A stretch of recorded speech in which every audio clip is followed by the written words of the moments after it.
بسم اللہ الرحمن الرحیم۔ نمازی اور شیطان کا واقعہ۔ میرے عزیز دوستو، ایک شخص اندھیری رات میں فجر کی نماز پڑھنے کے لیے گھر سے نکلا۔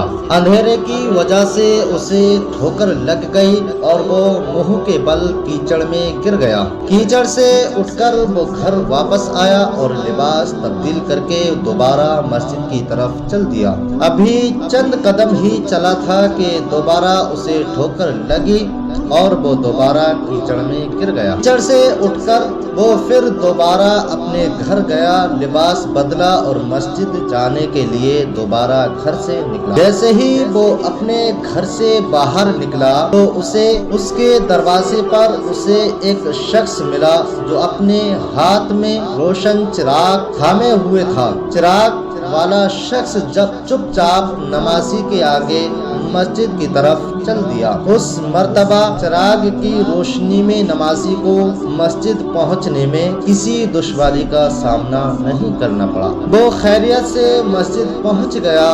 مسجد کے دروازے پر پہنچ کر چراغ والا شخص رک گیا۔ نمازی اسے چھوڑ کر مسجد داخل ہو گیا اور نماز ادا کرنے لگا۔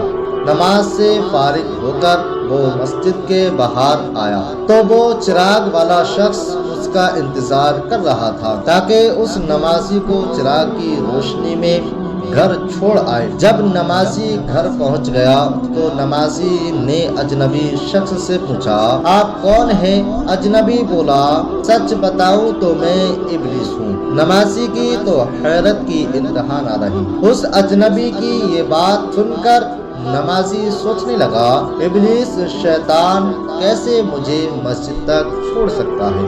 اس کا کام تو لوگوں کو بہکانا ہے۔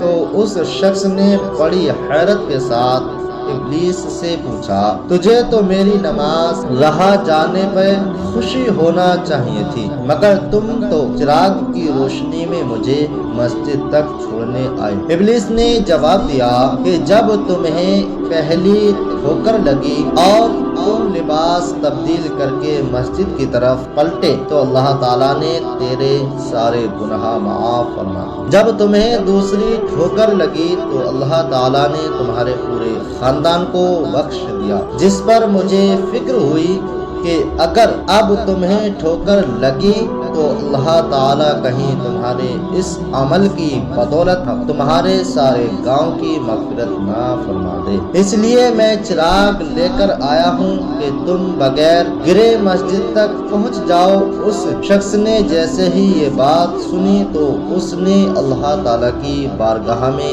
اپنا سر جھکا کر اللہ کا شکر ادا کیا۔ تو دوستو، یہ ہے ہمارے رب کی شان، سبحان اللہ۔ میرے عزیز دوستو، شیطان ضروری نہیں کہ ہمیں صرف بہکا ہی، بلکہ ہم سے نیکیاں کر کے بڑی نیکیاں کرنے سے بھی روکتا ہے۔ تو ہمہ وقت ہمیں لا حول ولا قوت کا ورد کرنا چاہیے تاکہ شیطان سے ہم محفوظ رہ سکیں۔ بنے رہے ویڈیو میں اور تب تک کے لیے اللہ